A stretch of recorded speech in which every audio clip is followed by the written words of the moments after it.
What's up, tennis fans? Sleepy Picks here, and today we're going to try something a little bit different. I got two of my friends here. We're going to do an open discussion about the quarterfinals. Let's take a look at the first matchup. So I'm here with my boy Panda and my boy the Walk-on, and we're going to talk a little bit about these quarterfinals. And guys, full disclosure, the Djokovic-Draper match we're watching right now. So if we have some crazy reactions, that's why. They just played a wild point at 30 all.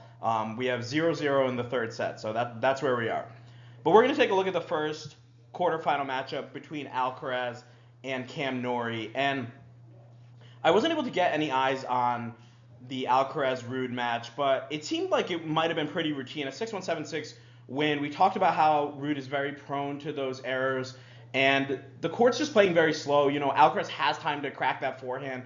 I did say that I thought against Rinderknecht it wasn't as effective as we were expecting it to be, but maybe it turned up.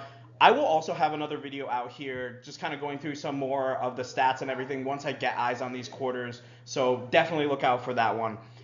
Alcaraz takes on Cam Norrie, who hasn't dropped a set in this tournament. Now we know that Norrie has won this tournament before, and he just beat Hijikata, and I was able to see a little bit of that match. And honestly, we talked about Hijikata. He had a lot of hours on court. I think he was at like 9 or 10 hours on court. Came through the qualifiers, and Norrie basically just had to move him around to win the points. So not really anything special that he had to do there. Norrie wins that one 6-4, 6-2, but also had that big win over Demonar 6-4, 6-4. So, Panda, I'm going to go to you first. Who are you taking in this matchup? I think I gotta take Alcaraz. Norrie's sneaked out a few wins against him over the years. I think Rio back in, I think it might have been the final actually. Alcaraz was hurting a little bit. I think on a slower court, Alcaraz takes him. I think Norrie recently got the win in Paris, a little bit faster court. Alcaraz slowing down towards the end of the year, getting a little tired. We've noticed that the last few years towards the end of the season, he has some weird results. So I think Alcaraz is fresh. He's had a good tournament, good warm ups. Some guys really raising the level, pushing him. But he's playing some lockdown tennis. I don't think he's going to make too many errors, and I don't see Norrie hurting him too much. Yeah, I totally agree. Especially like with the fact that Alcaraz does get tired towards the end of the season. Like you guys watch him out here play, he plays such an intense style. And like when you're playing that over and over and over again, we hear these guys complain. Oh my God. we hear these guys. Draper just hit a crazy passive shot. We hear these guys complaining about the length and duration of the year and how tough it is with all the tournaments. Some of them are kind of like load managing a little bit with their tournaments, and that's something that we're seeing Alcaraz do a little bit more. But yeah, just to look quickly at the head-to-head, the walk-on. I'm about to go to you, but we'll get to your take in a second. Cam Norrie won their last matchup in Paris, second round, 4-6, 6-3, 6-4. Alcaraz won in Wimbledon 6-2, 6-3, 6-3. We know he loves the grass. That was in 2025. And then the matchup that Panda talked about, 2023 Rio Open final, 5-7, 6-4, 7-5. Now, before I give you guys my pick, the walk-on, let's hear what you have to say about this matchup. I mean, you just mentioned the last match they played most recently in Paris, where Norrie just kind of just got by, squeaked by a win, and I don't think that's going to be the case. I think Alcaraz is going to come out pretty hot. He's feeling pretty good with a nice little win against Casper Ruud, quality opponent, and see Alcaraz out here playing some golf in Indian Wells. He's relaxed. He's Last time he he's was very playing some relaxed. golf, Yeah. he won the U.S. Open. So I think he's gonna come out pretty strong, and I think I can see a win, almost 2-2, 2-3. So before I go into my pick, let me ask both you guys, what is the path for Norrie to win this match? Panda. Yeah, I mean, I think that Alcaraz forehand cross, that Norrie backhand is going to be really tough. I think Alcaraz is probably going to get it high on him. He's got that shovel backhand that's going to be tough. I think the only chance here is Norrie's down line backhand working well.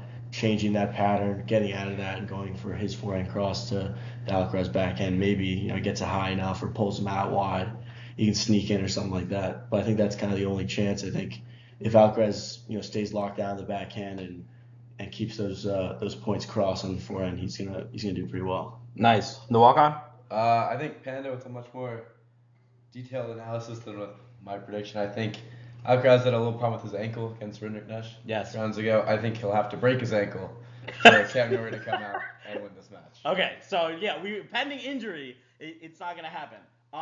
Yeah, guys, my prediction is Alcaraz in straight sets. I think one of these sets might be a little bit tricky, but he's playing so well. He loves the surface. Again, I picked Alcaraz to win this whole tournament, and I really do think that last year that match against Draper was kind of like a blip. I think Carlos is ready to go back, ready to claim the crown as the Indian Wells champion. Let's take a look at the next match.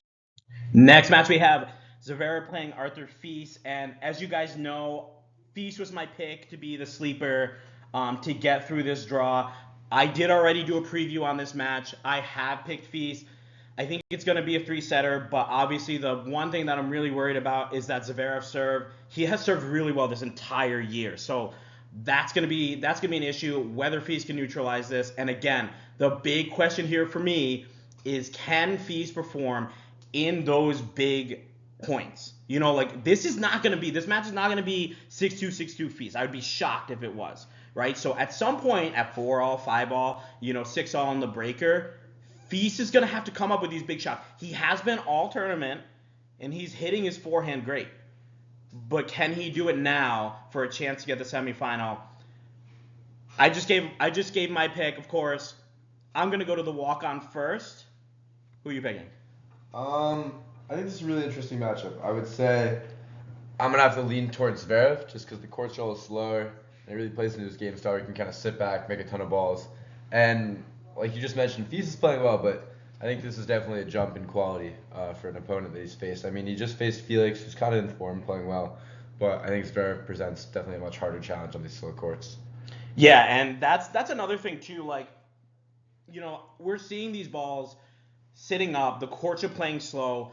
For me, I feel like that's kind of benefiting Fils, so he's able to kind of strike those balls. And we saw against Felix compared to they played in Montpellier. Obviously, it was their third match back, and their third match back for Fils from injury. So it's really tough to gauge that as a real match, but it was a totally different. Fils wasn't getting bullied around by the Auger-Aliassime for it. Now, he had a little bit of familiarity with that match to have that big win. So I agree with the walk-on. It's tough to weigh that as a very important win. Fils already playing him. We have 1-all right now, Djokovic Draper. It's love 30 on the Djokovic serve, which I'm just keeping you updated where we are. Panda, I'm going to go to you next, but first I want to talk a little bit about their head-to-head. We have a 4-2 for Zverev, and Zverev won the last matchup in Rome, fourth round, 7-6, 6-1. Their last matchup on a hard court, though, was won by Fils, 3-6, 6-3, 6-4 in the fourth round of Miami. Now, we remember Fils last year made the quarterfinals of Indian Wells, quarterfinals of Miami, had kind of a good run. Panda, does he get past this quarterfinal round this year? I don't think he does. We're looking at their matchups a little bit, and obviously Fils took him out back in Hamburg final. That was a little bit of a testy match with the underarm serve. I think he was cramping and couldn't do a full serve. So they definitely know each other. I'm thinking Zverev goes through pretty easily. These are heavy courts. Balls can be jumping up. Zverev's got that big heavy backhand. I think cross court he's gonna be beaten up on Fils, and I think with his serve how it's been going, I don't see how he can see a way through. Yeah, and that's my biggest concern is the serve from Zverev. If he serves the way he has been and he's holding, that to me was the biggest problem for Tiafoe. It's just he didn't see enough break points, and even in those opportunities, Zverev's coming up with big serves, coming up with those opportunities to put the ball away. It's just so difficult to play this guy because you literally only get 1 or 2 chances to break. So Panda, you picked Zverev. Are you saying Zverev straights? Zverev and straights for sure. The walk-on, you're going Zverev straights? Correct. Oh my God, guys. Okay, I'm going with Feast in 3 sets, guys. I'm sticking with that. And our next matchup is Jannik Sinner against Lerner Tien. And I already gave you guys my pick. I think it's going to be Sinner in straight sets. I think it's going to be a tough first set, probably a cruise second set. But, I'm really surprised that the Tien playstyle doesn't bother Jannik Sinner. And one thing that I saw here, obviously, we have Tien winning a couple of really great matches, one over Shelton, but we said Shelton really didn't look that great in the third round. And then one over Fokina, and against Fokina, Tien was able to come up with offensive shots when he was in defensive positions. And that was something that Fokina, conversely, was not able to do. So, when Fokina was on the offense, we saw Tien being able to hit winners, passing shots, and things like that, especially when you're a tennis player, that gives you so much confidence. Hey, this guy can't really hit through me. And I don't know, guys. I really feel like that's going to be something that we're going to see a little bit with Sinner. I think that he might have a little bit of difficulty hitting through Tien here. Tien is just, he's moving so well. He's playing so good. And looking at the matches that Sinner has lost, Mensik in Doha, this was a guy that sits on the baseline and redirects shots. Djokovic in Melbourne, again, really strong returner, a guy that sits on the baseline and is able to redirect shots. Obviously, he does a little bit better than that. For me, that is Lerner's game. He likes to redirect shots. We watched that Fokina match, and these guys weren't really hitting winners. They were using the redirection to open up courts. And I think this is going to be a tricky match. If Sinner's not on his game, I think Lerner can take a set. But what I saw from Sinner last night against Fonseca, I thought that was incredible tennis. Saving those 4 set points and being able to win the first set against Fonseca, because that could have gotten really messy. And then being able to win, being up 5-2, 15-love, and then being able to come back and win in a breaker in the second set, this is what kind of primes you and grooves you as you move into a tournament. And Fonseca playing very, very good tennis. So, Panda, I'm going to go to you first. Who is your pick for this match? Yeah, I mean, I'm a big Lerner Tien fan. I love his game. I love how he has so much variety in his game, and I think he did a great job transitioning to Michael Chang as his coach. He's playing some great tennis. I think he's working in some of his strategy, which is great. I do see a problem on these courts. They're extra slow. He doesn't really have the firepower to get past Sinner, and Sinner's obviously an amazing returner, and Tien's serve is on the bottom tier of this draw. I have to go with Sinner in 2 sets. Maybe a little tricky in that first set. Him needing to adjust, not playing a player with so much variety. Bringing him off the court, stuff like that. But I think it'll be a routine win for him. The walk-on. Who are you picking? I think I'm going to go Sinner, but I think this could be an interesting match. I mean, Lerner Tien, SoCal native, he'll definitely have the crowd behind him. And if this gets tight, potentially we could see something happen. Maybe he takes a set. I think Sinner ultimately, though, is going to win pretty comfortably. Maybe one difficult set, like I just said. But, yeah, I think this will be a great match in the years to come. I really think Lerner can be one of the guys to consistently challenge Carlos and Jannik. But I don't think that's going to be the case just yet. What do you guys think that Lerner needs to do to get better, to be able to compete with some of these top guys? Now, we've seen, he's beaten Shelton. That's a top 10 guy. But what does he need to do now? He's improved his serve. He's gone from the platform to the pinpoint stance now. He's getting a little bit more pop on the serve. He's looking to kind of step in on a lot more of these shots. Whereas, we remember him obviously making that debut last year in Australia, having a very good defensive style against Medvedev. But what do you guys think, Panda? I'll go to you. What do you guys think? It's 3-1 right now. for Draper in the third set. So remember, we're cheering for Draper. Guys, I'm 7-0 right now in my picks. If Draper cashes, we'll be able to go 8-0. But Panda, I'm going to go to you. What does Lerner Tien need to do to get to that competing with Sinner Alcaraz level, or will he never be able to do that? No, I think he has the talent to get there. I think definitely needs to develop some weapons. We saw it a little bit with Deminor, someone who's super fast, super defensive. We saw him turning his speed a little bit into offense, redirecting those balls like very well, taking things early. I think Lerner Tien has to do something like that. And we've seen him trying to come to net more. I think his volley games have really come along. I think overall just getting a little more aggressive and obviously relying on that defensive play style because he loves it and it's tough for people. But I think transitioning that into getting a little more aggressive. Yeah, I totally agree. I think that having that defensive play style is a nice baseline to kind of fall back to. And then obviously like you said with Demonard, I don't know. I was never really sold on Demonard, but then I watched him in the finals of Rotterdam and where he smoked Felix. I think Felix. Yeah, and he was hitting so confidently, just seeing the ball really well, and I started to get a little bit positive, and then he had a loss in Acapulco, and now a loss here. So maybe not, but I agree. Yeah, he is gonna have to find some offense. The walk-on. Our last thing. What do you think that Lerner has to do to get up to the levels of a Sinner and Alcaraz? Honestly, I think Panda really said it all. I think he's got to kind of cut the angles, take time away, continue to be really aggressive, and develop a few more weapons. And I think continuing to improve the serve will help a bunch. I'm looking forward to see what impact Michael Chang has in his camp, bringing some slam experience and success, and hopefully that can help him out throughout his career in big moments. And I think he'll be a real player in the next couple of years. Yeah, definitely having a Grand Slam champion in your corner is going to help. All right, let's take a look at the last match.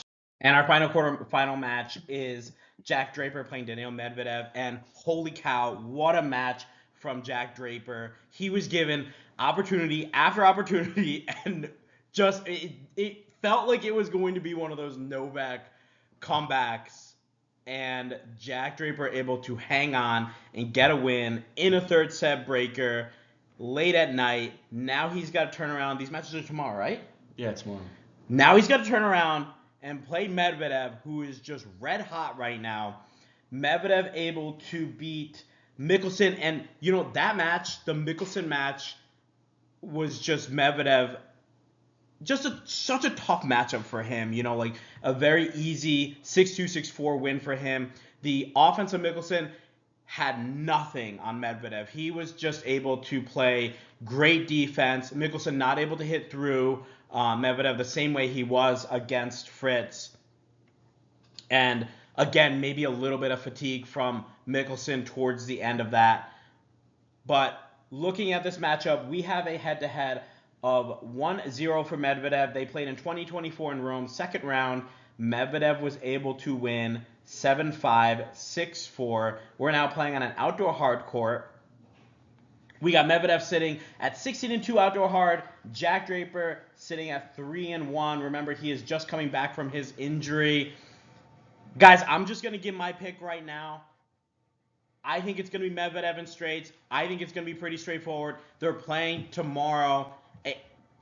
Medvedev is just playing so much better, and Draper, I don't know if I want to say lucky because he did really step up to the occasion, but he was, I think 9 out of 10 times that's a Djokovic win. So give me Medvedev in straights. Panda, where are you going? Yeah, I'm gonna toss it up here and say Draper in 3. I think he's playing some great offensive tennis. We saw in the Novak match, he was playing really well. I think he got a little tight in moments. That's where Novak was able to sneak back in, get that break, especially in the third set. But I think he's playing great offensively. I think if he, keeps the nerve, he'll get through pretty easily. Medvedev, loves fast courts. I think these courts might be a little too slow for him. Draper having that extra firepower, I think he'll be able to get past him. I think the scoreline against Mickelson is a little skewed. I think that's a bad matchup. I think Draper's gonna have a fairly easy time. I think he could do it in 2, but I'm seeing 3 sets. Medvedev just such a great competitor. Always sticking around, making that one more ball, and I think it'll take everything to get it done. Yeah, I totally agree. And honestly, like at what point is like we're going to see at some point these slow courts, slow balls are going to catch up to Medvedev. It is crazy. He hasn't dropped a set. He hasn't even played really the closest sets he's played are 6-4 sets. So like he's actually looked pretty good. Maybe he's turning it around a little bit. Remember his like rant at Rotterdam, was it? With the about the balls being too puffy, too slow, he can't hit them. So at some point, I do agree that is going to catch up. The walk on, I'm gonna get to you in a second. I really think this is gonna be a Medvedev win here. I just can't see Draper. I do agree though, like the match wasn't an entirely Draper match. Like basically, if Draper was not nervous, it was probably gonna be him in straight sets. Really liked the way he was able to come through there. Maybe he comes out with a lot of confidence here. But the walk-on, where are you going with Draper Medvedev? I mean, we just finished watching up the Draper match, and to be honest, in my opinion, he took off his hat, he shook Novak's hand, and it looked like he can't believe he won that match. I don't think there's any chance he beats Medvedev. Medvedev's performed pretty well historically here. Finals in 23 and 24, I think, and while he's complaining about the balls, I think he's playing pretty well, and I think he's gonna figure it out and beat Draper in straights. So I have one question for each of you guys left. As we're looking at the quarterfinals, we have 8 guys remaining. You see 8 guys on the screen. Who's winning this tournament and why? I've already picked Carlos. I think it's gonna be a Carlos Sinner final. I know, super chalky, but it kind of looks like we're slowly getting there. Panda, I'm gonna throw it to you. Who's winning this tournament? Yeah, I mean, I think I do see a Sinner Alcaraz final. Both those guys so tough. Almost every tournament they're in, it seems like they're playing each other in the final. I think there is opportunity here for maybe a Draper run to the final. Maybe he can get it done again. I also see Zverev having that game to do. He's proven it. He's able to beat Sinner. He's able to beat Alcaraz. It's a little bit of slower court, which I think will help equalize that a little bit for him. But yeah, I do see Alcaraz coming out with the title, but I think there are some chances for guys to sneak in here and there.